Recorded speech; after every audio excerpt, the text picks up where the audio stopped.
420 somewhere, and right now that somewhere is right here. So hello and welcome to the Cannabist Show. My name, producer Vince.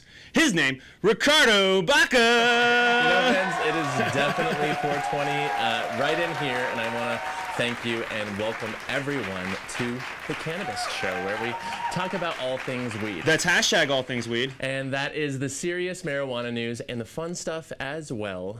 In fact, if you walk on to the Cannabist right now, you can read stories about the state of Colorado's new pot education campaign aimed at trusted adults. Adult use for trusted adults.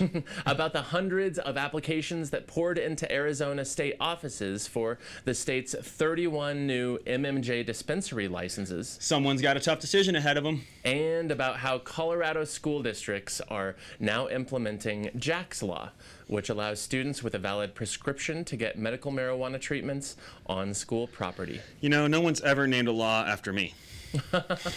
Vince, how you doing, man? You know, Ricardo, I'm really great. I'm a little bummed that we're not coming back from San Francisco and rushing together to put together our show today like we told everybody a couple weeks ago we were going to do, but Willie Nelson canceled his appearance at the Fillmore Auditorium, so we didn't get to fly west and hang out with Willie this weekend, but we're going to do that hopefully in a couple of weeks to make up for it, and I'll recover soon, I hope. How are you, Ricardo? You know, we'll figure it out. Like, between Willie's schedule, your schedule, and mine, I don't even know when we're going to make this happen, because I know the date that we've been talking about in New Jersey works for you. Yeah. It does not work for me. I have it a works friend's for me and wedding Willie here in Denver, so I know it works for you and Willie. We'll figure something out, but I'm good, man. But, you know, again, lots of yard work, house. We're painting the house.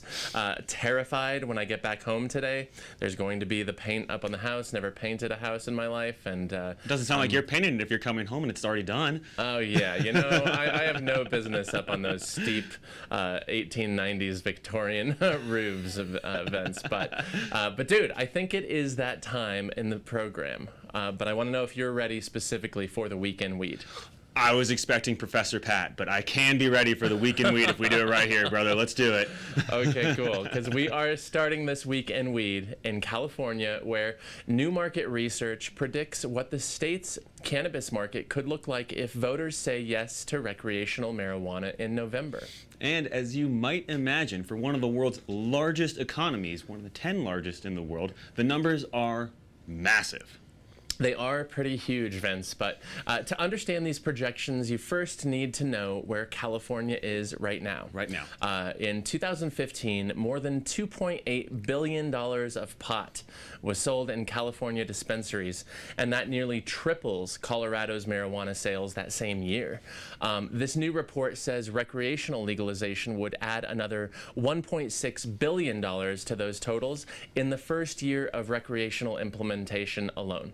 And if voters just say yes to legal weed in November, that would put the state's medical and recreational industries on track to hit $6.5 billion with a B dollars in annual revenue by 2020. You know, well, while states, including Colorado, where we are, have a lot better experience in regulated and recreational markets, California is already the epicenter of marijuana cultivation in America and likely the world.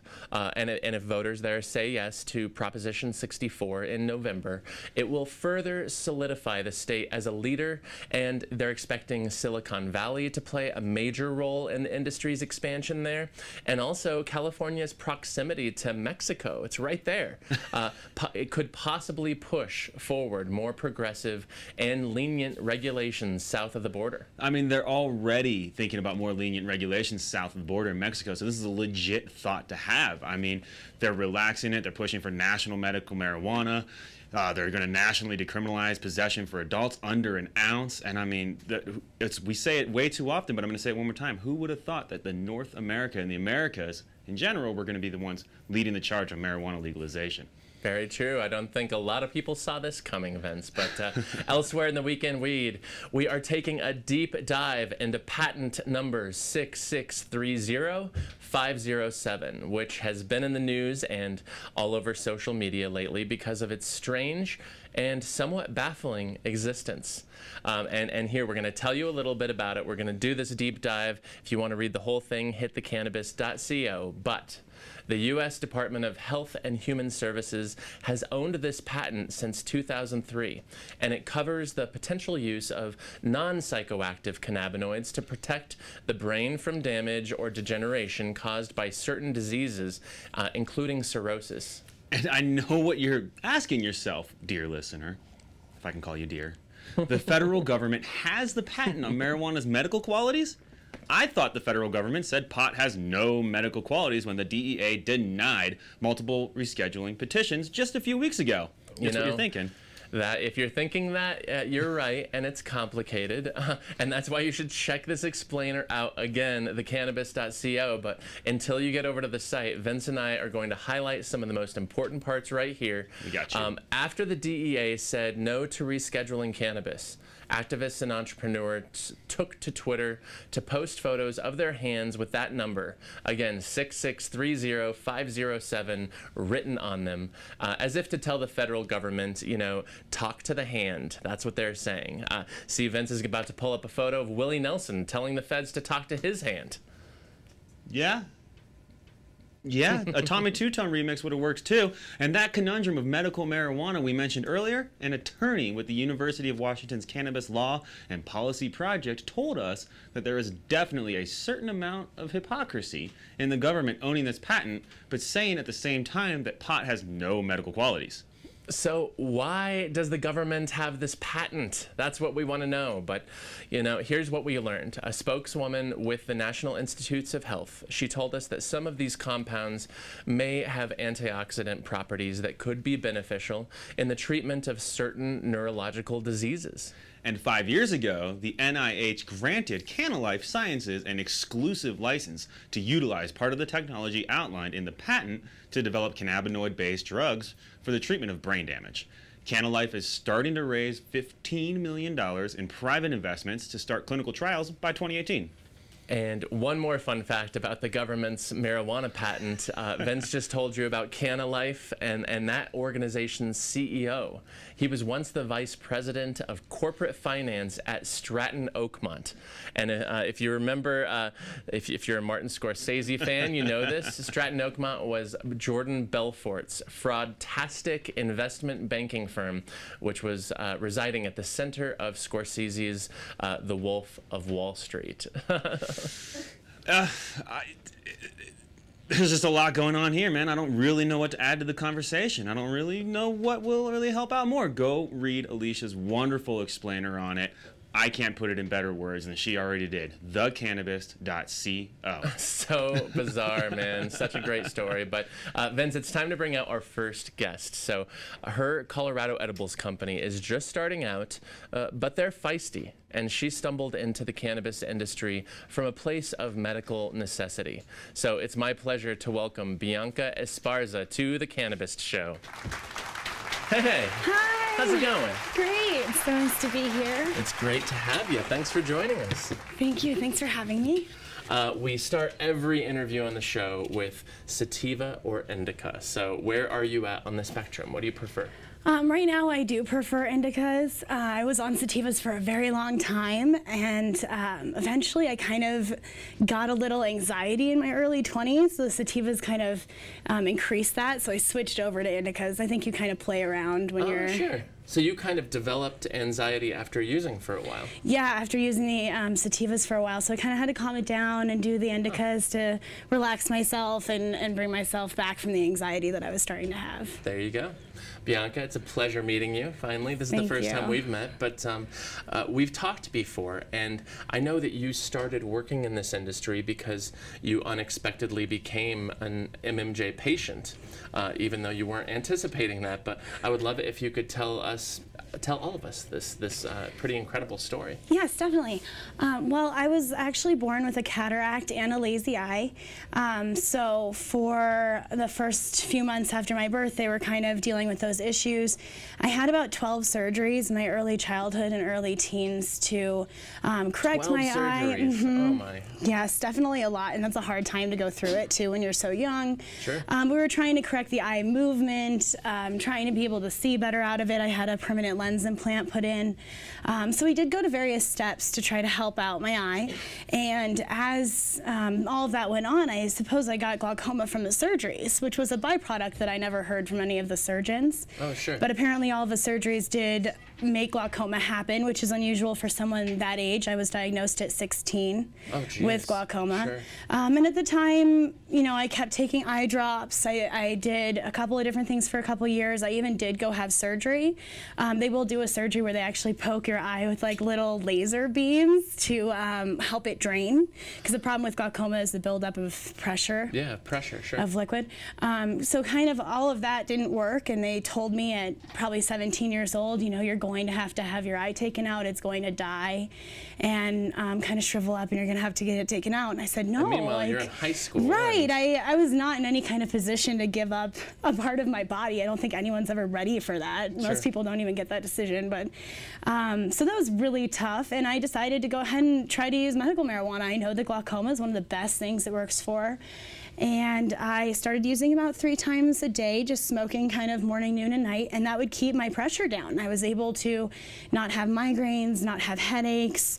It really improved my quality of life. And from there, I was kind of started working in some dispensaries because my first caregiver started a dispensary, so I helped him out starting that dispensary and another one, and kind of progressed into starting my own edible company by just seeing a lack of edibles when I was looking for them on the market. It was one of the best ways I could find to actually help my body lower my pressure.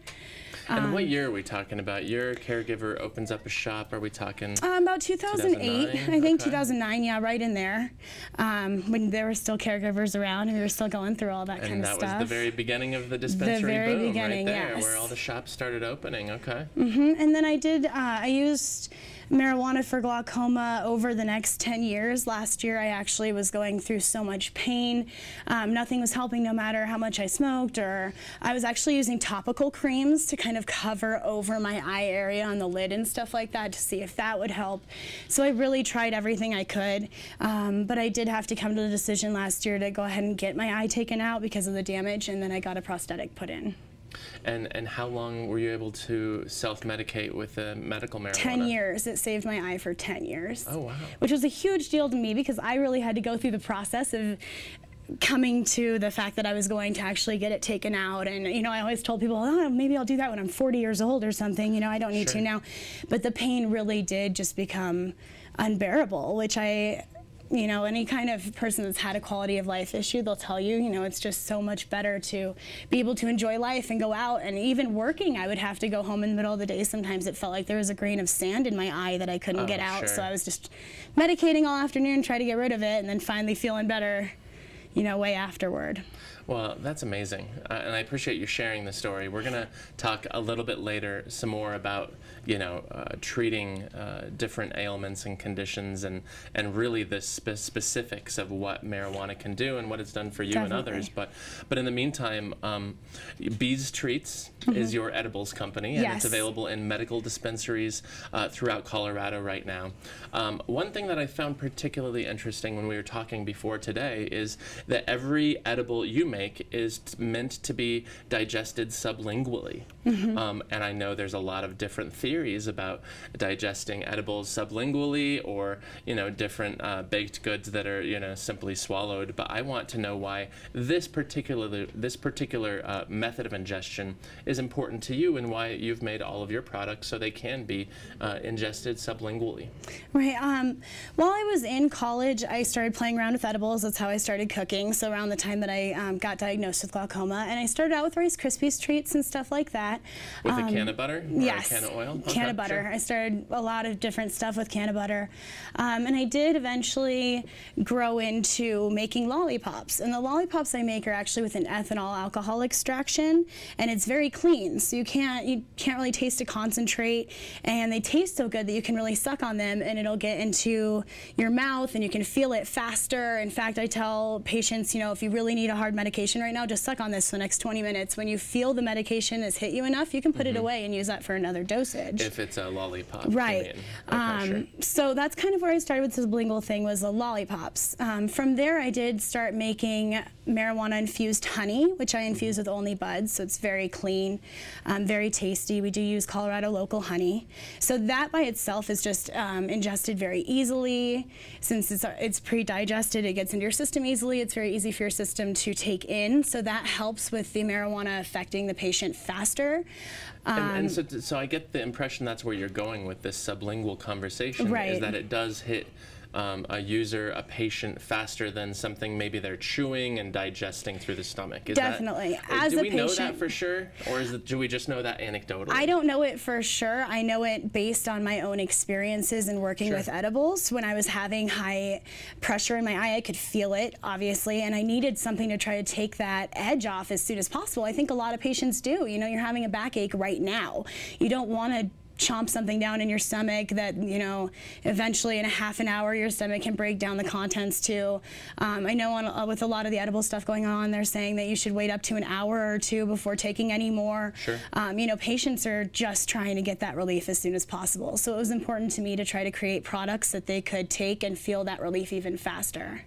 It's an interesting conversation because, of course, you know, after legalization comes normalization, and now we're in this realm of commercialization, and with that comes all types of new products, whether we're talking about honey sticks or I know there are a couple products on the market right now in the edibles market that are fast acting. You know, they come in the little energy shot size, you know, 5-hour energy size container, and they claim that it's a faster hitting edible than you know, a brownie, the traditional pot cookie or whatever it might be. So yeah, and I'm sure patients experiment with it and kind of see what works best for them ultimately, but I'm just trying to give them a great product that's potent that they can medicate with, that'll get them that relief as soon as possible. It's always been my goal, because as a patient, that was always my goal with marijuana in general. Sure.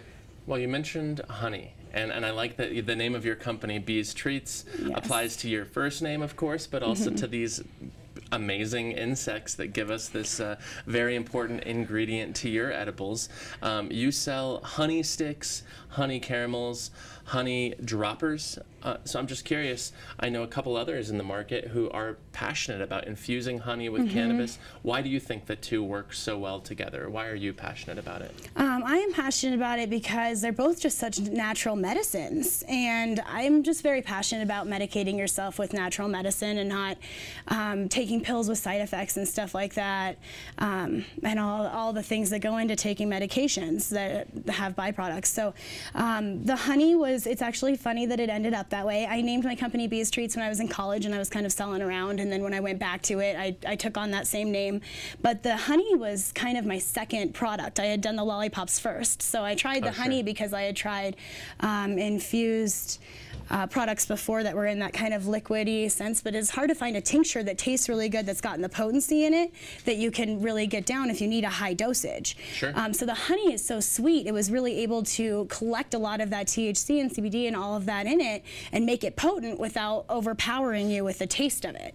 As well as the honey being an antifungal, anti-inflammatory, it has a lot of characteristics the marijuana and the CBD have as well for just making your body feel better overall. And I'm thinking about cancer patients, you know, that have pain that's really serious, that they're trying to take something that tastes good, that works for them, that they can rely on, that has a great dosage, that they feel that effect immediately. And I do have honey jars that we sell for 350 milligrams in a honey jar. Oh, sure. And those I actually put essential oils into, which are very high for health benefits and all of that, just so that they've got the marijuana, which is amazing, the honey, which is amazing, and the essential oils. So we do go further than, I mean, as far as we can to really give the best medicinal qualities to whatever I'm putting into our edibles. I even use Himalayan sea salt on our honey caramels and stuff like that. Just things you know are just kind of good, healthy products that you can use to just go that extra mile to make that patient feel a little better. And I'm hoping when that patient feels better, not just from the marijuana, but from everything else, they'll come back and keep buying. Sure.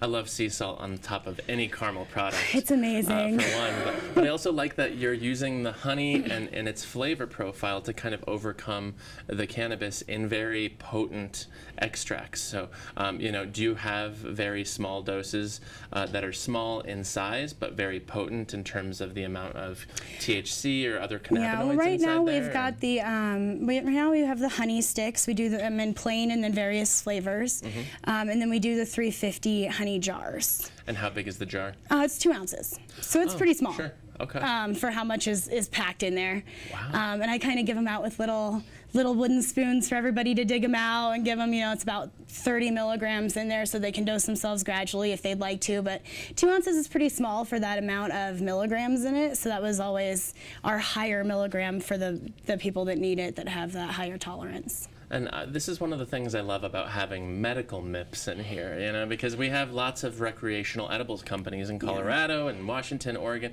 but you're on the medical only side. I know you're working toward a recreational presence, but on the medical side, because there's a greater opportunity for potency, there's also a greater opportunity for a variety of different products that can house that potency, since the recreational side is limited to 10 milligrams a dose, 100 milligrams per product. But this is such a pleasure, Bianca. We're going to talk with you more here in just a few minutes, so thanks for joining us. Sounds great, thanks. Now, I want to throw to our very own maestro of marijuana, Professor Pat, for this week's entry in the new Cannabist Lexicon. Bong water. The foul-smelling, sewer-like liquid sloshing around at the bottom of a water pipe or bong, which you really need to change, by the way. Bored stoners in the past have tried drinking it to get even higher, which is not recommended. Quote, "My roommate kicked over the bong, and now the whole dorm reeks like bong water." Thank you for that, Professor Pat. Now, our next guest is also making his first appearance on the show. Very exciting. He's the founder of a new marijuana company that prides itself on clean growing techniques. So please help me in welcoming Anthony Franciosi to the Cannabist Show. How you doing? Hey, man. Pleasure finally meeting you. Thank you very much for having me on. I love this about the show. I'm meeting all these ganjapreneurs and people I've never had the opportunity to meet outside of these studios. So thanks for joining. Thanks again for having me. Anthony, indica sativa. Indica man or a sativa I would say man? I'm a sativa guy. For the most part, I use it as a functioning medicinal application throughout my day. So sativa helps me kind of keep motoring on and keep things in order. Yep, but I think there's more to the conversation than sativa indica. Sure. As we move forward in this new era of cannabis. Definitely. And how do you quantify sativa indica yourself? By broader leaves, skinnier leaves, what the guide tells you? Oh yeah, primarily just what these strains are known for throughout history. You know, I'm not the kind of, I don't smoke flower, so I don't know. I'm not too familiar with flower. I can't look at a plant and say, oh, that's short, that must be an indica plant. And I have that problem also, so I'm wondering if, as we kind of go on, the terpene profile and the kind of cannabinoid profile is looked at more quantitatively, if that's the correct way to say it, so that people can understand. Like for someone like you who has a real medical need, I think the kind of fingerprint that I need is, this much linalool and this much of this and this much of this, and kind of this broad speculation on sativa indica. Sure. And I think we're getting there. Yeah. Now we're starting to even see marijuana companies and shops stop classifying it as sativa or indica and rather like energizing, calming. Yeah, I think that's interesting too. Sleep aid, and getting away from this very cannabis sativa centric terminology and more opening it up to, hey, this is how you're going to understand this, because that's how you buy a mattress and that's how you buy, maybe soft drinks or essential oils. So I think the terpenes are a big part of the conversation. I'm excited to see them really come into a broader, sense of public knowledge, because it seems like more and more people actually know what terpene profiles are. Well, when I was sitting there thinking, what do I like, sativa indica? You know, it's just kind of, it's a tough question. Sure, sure. I want to talk about your company, Anthony. Yeah. You run Honest Marijuana. Yes, sir. And you are a grower, so you grow the cannabis, you sell it to the shops, they can sell it to the customers then, you wholesale. Right. But you only grow your marijuana in soil, yes, no sir. hydroponics. So Yeah. I want to know why you are soil over hydro. I just feel that essentially that soil-grown cannabis is a better product. I think it tastes better, and I think it has a better effect and a more distinct and deep characteristics. So that's the basis of it, I would say. But when you look at you know, the broader commercialization of cannabis and the way that people are farming for the most part now, it's all about yield and efficiency and how many grams per light. And you know, I think that you're bypassing the way that the plant has been cultivated on the earth for 5,000 years, right? So when you start using chemical nutrients and mineral salts and using you know, a 5-inch hydro cube that you plug in like the Matrix and you water it. Kind of does look like the Matrix. Yeah, and you water it 5 times a day with you know, these synthetic nutrients that are full of chemical chelators that force the plant to uptake these nutrients. You're kind of bypassing the process of the you know, that microbial process. When you grow in an organic system, you put nutrients in that need to be broken down microbially for the plant to consume. And I think when you utilize that process and you use a living soil system, you wind up with the most distinct display of the genetics. And that's kind of the basis of Honest Marijuana for me, and it starts with the soil substrate, sure, and then using plant-based nutrients and compost teas to encourage the beneficial soil herd, we'll call it, the little beasties in the soil, to work with the plant symbiotically to give it just what it needs under full spectrum lighting to see the truest representation of that particular strain and hopefully the best benefit. So only plant-based nutrients? Yes, sir. Really? Oh, I do use a little fish, I would say. Sure. But other than that, all plant-based nutrients. I was going to say, that seems fairly unique in 2016 cannabis, isn't it? Well, there are a number of people doing it. My good friends at Park Range Recreational is also up in Steamboat. My good friends at Golden Leaf up in Steamboat, they use living soil systems. They use good organic nutrient lines, and it has to do with when you start bypassing these systems that are in place in the soil, your plant has a lower resistance to pests because it doesn't have this natural immune system like we have, right? Like that's why people use probiotics, because you need that good gut flora and that type of thing to help combat disease. And it's the same thing, in my opinion, with cannabis and with plants. When you use natural systems, they build a natural defense, and it creates less of a dependence on these chemicals and pesticides and all the things that people are worried about in cannabis. And when you're using it as a natural homeopath like you do, I think that's what people want, and that's what we try to deliver. So I'm curious what you think about this. Yeah. I have a friend. Her name is Shelby, and she is on my I was waiting for this to come up. I'm growing my first plant. Okay. Her name's Shelby, and I forget what strain she is, but she's about 2.5 months old. I have a theory. I just want to try growing my first plant with only the soil out of my backyard and the water out of my faucet. And she's growing. Yeah.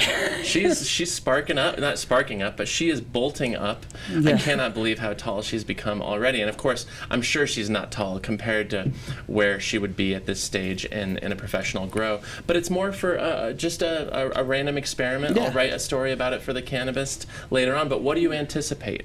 One plant, soil from the backyard, and water, no nutrients at all.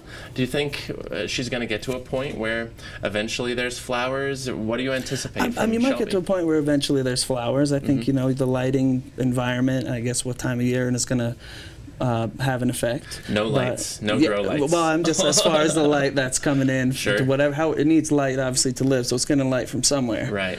But as far as whether you'll see real, like, flowering and that type of thing, that's hard to say. I've done these experiments, you know, with the extra clone you have laying around, and you set it in your windowsill, you know? Yeah, exactly. And I would like to say, yeah, at some point you're going to see flowers. Whether or not eventually it's going to turn into, you know, a really high-end product, I'm not sure about that. But it's all in the earth. It's all there. All the stuff you need is in the soil. And I think if you're interested in giving a little boost, take a little bucket and a fish tank pump and throw some earthworm castings in there and let it bubble for a little while. Dump it on there, and then, you know, that'll help speed up the process. It'll help get going. But if you know, I can't say if you're going to have top shelf.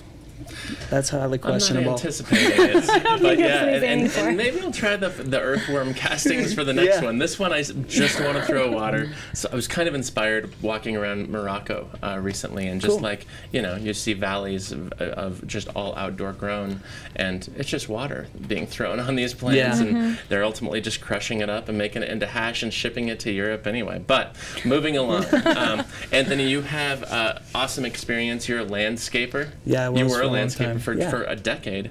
I want to know what you learned from that trade that you've carried over into your knowledge base and your growing and working with cannabis. The first thing I learned is how to maybe work on moving dirt from here over there, a lot of it, in large amounts, which is required in the commercial cannabis world. But in all seriousness, I planted thousands of plants, perennials and annuals, and trees and shrubs, and all kinds of things. And my specialty, well, I was an irrigation specialist, so I managed our irrigation side of the business. Oh, sure, okay. And basically, sprinkler systems, yeah, exactly. and drips. And I managed soil health and plant care, doing that full time, and sometimes residential capacity, but also in commercial capacity. Sure. And Steamboat Springs, where I live and where I've worked for a long time, it's a level 6 environment. So in Colorado they classify it, and I think in the whole country, level 1, 2, 3, 4, 5, 6, 7, as far as how difficult it is to grow things there and which species are hardy in those environments, since we're at high altitude. And we're 59 days frost-free in Steamboat, so you have to plant hardy plants, and you have to make them sure they're healthy. 59 days a year? Frost-free, yes, sir. Oh, wow, okay. So it's a tough growing environment, and I was doing that for my day job and growing under the medical marijuana program at home. So I was able to kind of meld those two things together. And you know, a lot of the people I was working with in the landscaping industry, they were my mentors in cannabis, because most of them were growing. We had access to the amendments and those types of things and the tools, so everyone was kind of doing it, and they were all, you know, much older than me at the time, so they kind of just steered me on that path of organic, and you know, that's how it's all kind of unrolled from there. And so what were some of the specifics? You said you monitored soil health for the traditional landscaping.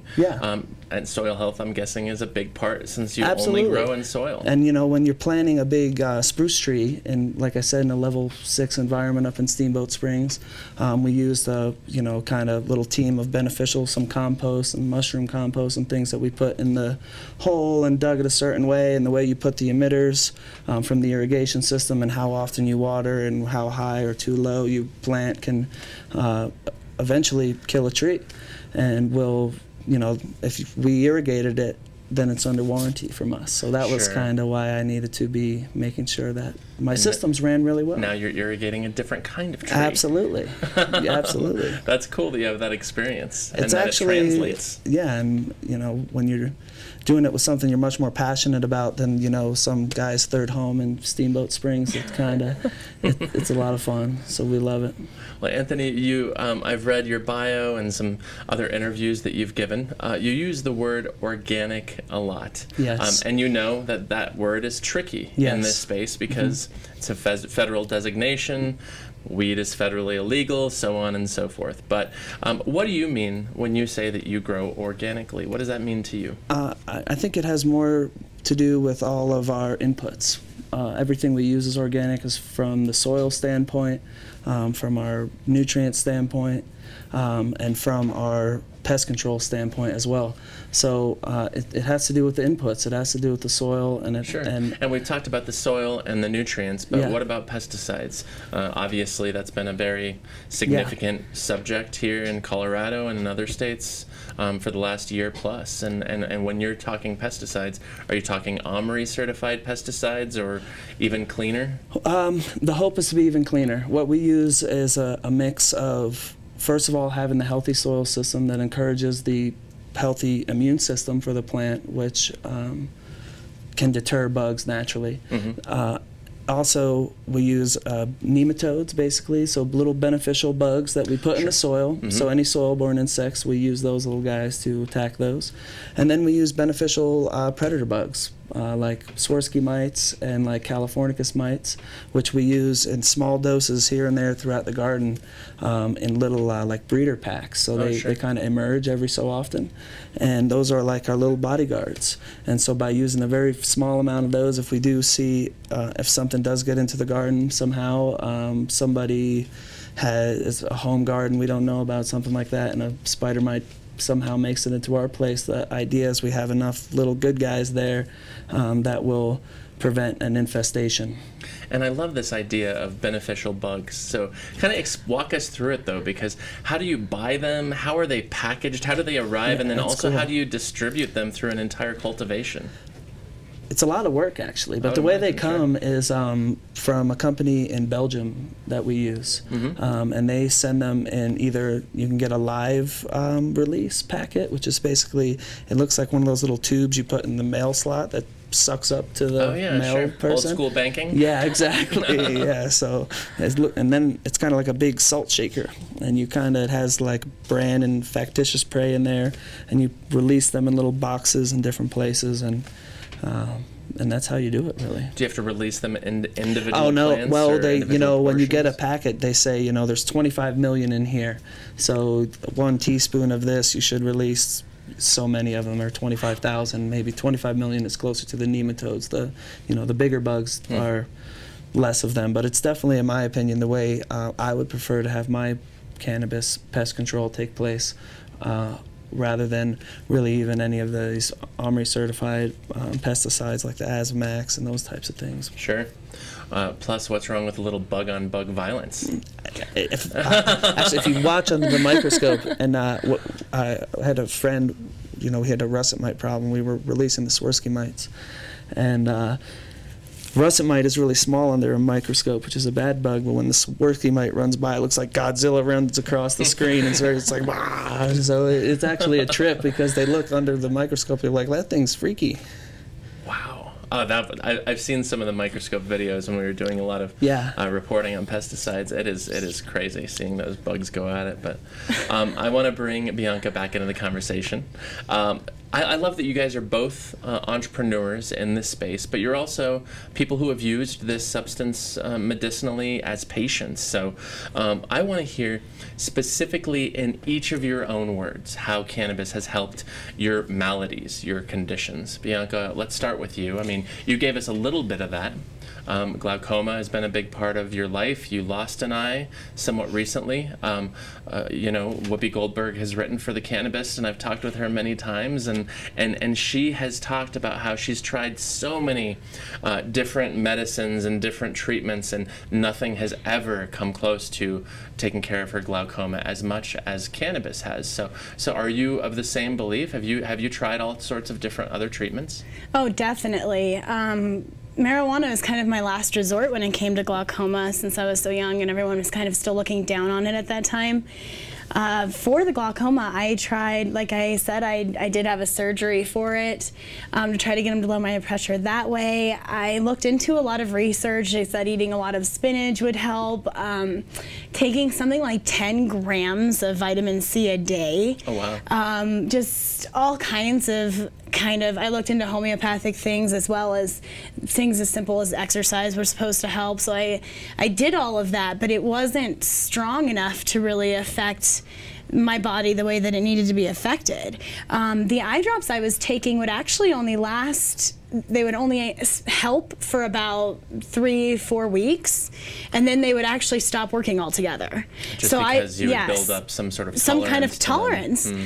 So I actually went through probably 5 different kinds of eye drops and all different kinds of stuff for that. And the surgery, and then pills. I was taking certain pills that were supposed to help your glaucoma go down. Oh, wow, sure. So I tried all kinds of solutions, and that surgery I had, it's very scary for me to go into surgery, obviously, especially since I've been doing it since I was a little kid. Sure. So when I did go in for that surgery to have them you do those little holes with the laser, I thought, okay, well, this will at least help for a long time, so I won't have to worry about it too much. And normal people's eye pressure is around 14. Before I went back for that surgery, mine was at 53. And they say that, like, if I took your eye pressure up to that right now, like, you'd be on the ground, like, vomiting, really sick, huge headache. Like, people can't take the pain. I just got accustomed to that pain slower and slower, that I was just kind of normal everyday life to me. But when I got out of that surgery, my pressure went down to about 23, I believe, and 2 weeks later it was back up to 40. So going through that huge surgery to have it go right back up only a couple weeks later wasn't something I was willing to try to do for the rest of my life. With marijuana, after I would smoke, because that was my primary method of taking it, or edibles, and I would kind of play around with it before I went to the doctor's office and be like, what is my pressure at today? I tried something new. So from there, it would be between like 17 and 23, always. And that's why you're doing it morning, noon, and night. And that's why, yeah, because I needed to kind of keep it down for a certain amount of time, yeah, and then it would kind of wear down.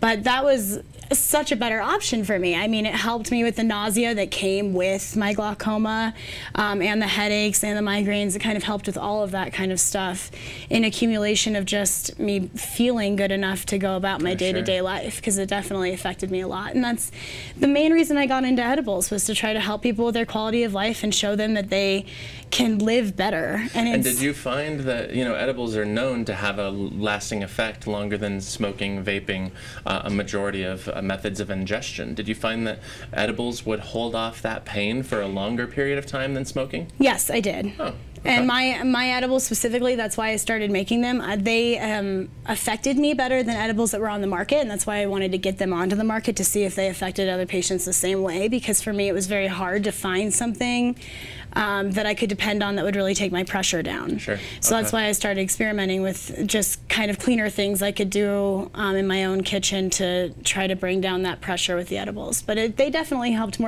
longer than the smoking did and all of that.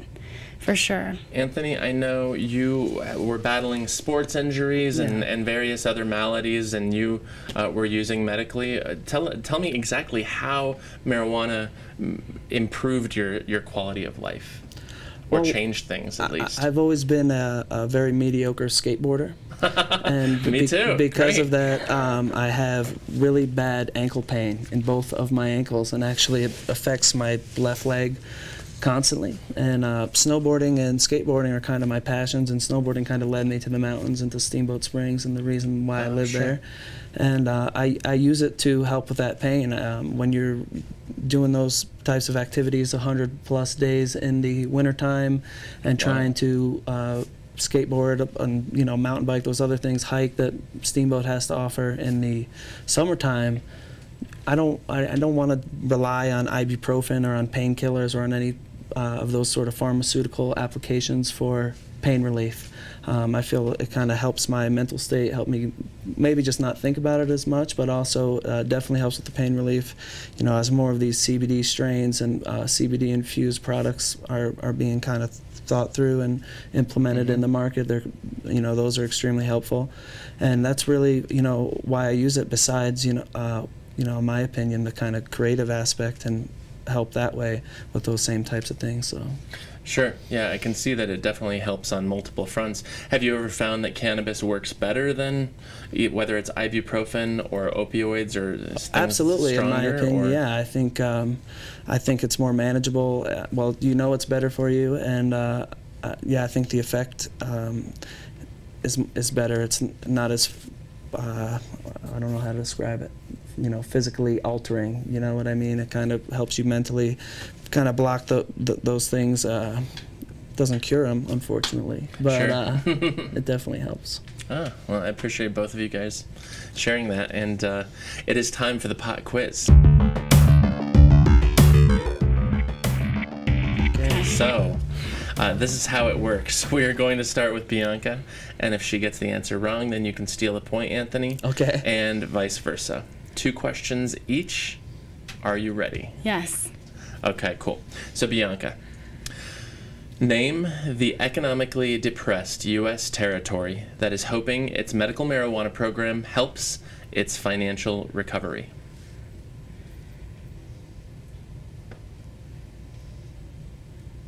I want to say maybe Oregon. Oh, Oregon is a state, not a territory, but that's okay. Good guess. Anthony, any idea? Puerto Rico? Puerto Rico is right, yes. Yeah. They're moving forward with their medical implementation here very soon. And, you know, they are in, their economy is in the toilet, unfortunately. I think, what, 70 billion in debt?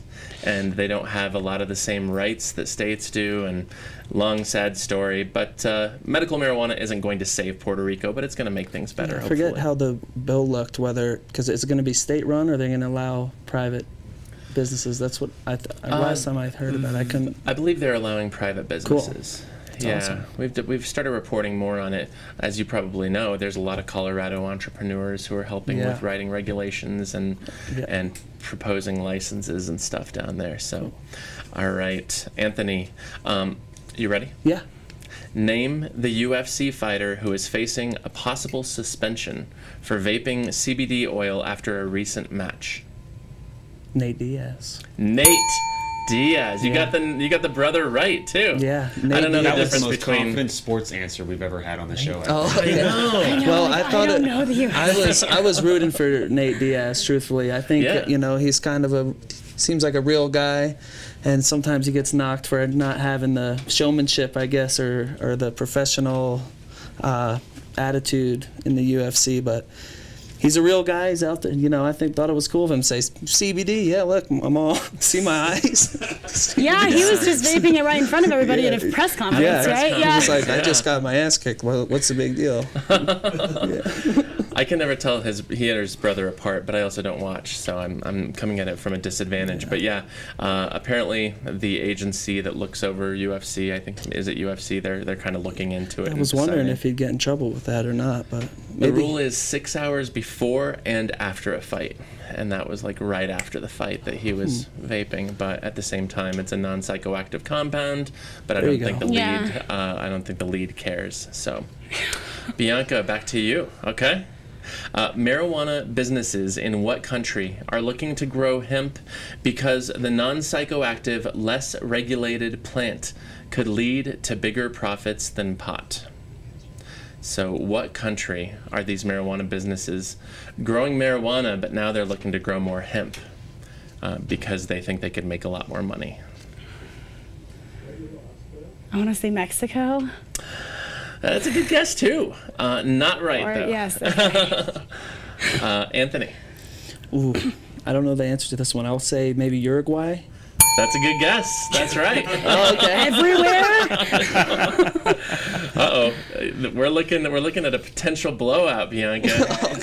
Uruguay, yes, they are growing legal recreational pot down there. It looks like they're about to have it in pharmacies in the next couple weeks. But yeah, one of the major providers down there and growers is saying, this is great, but you mentioned the private versus government sector. Uruguay is definitely government controlled. Yeah. Government controlling the price, where it's sold, very different than what we know in the US. And this provider is like, this is great, but we can make a lot more money if we start planting a lot more hemp plants that we can start selling internationally. Yeah, who knows what they can make with that stuff. Yeah, I'm glad that hemp is also becoming a front runner in the information that's going on with marijuana. Because a lot of baby boomers don't know you can grow hemp without growing like marijuana buds, and the fact that we can use it for so many resources and it's not being utilized, I think is definitely a good thing to bring up to the forefront. I'm glad huge. It's happening. And we've talked about this a number of times on the show too.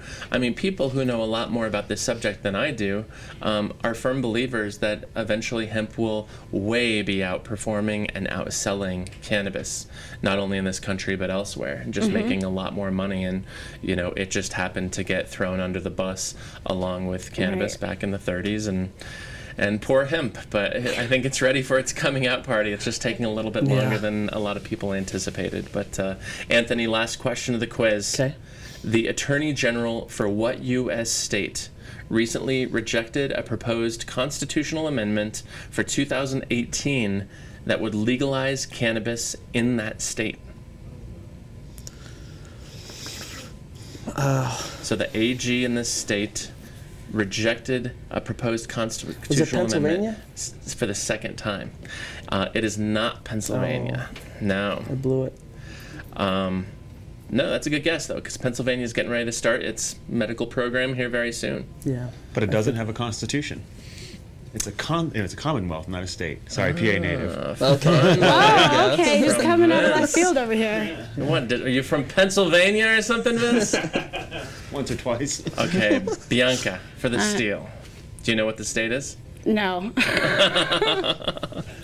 The state is Arkansas.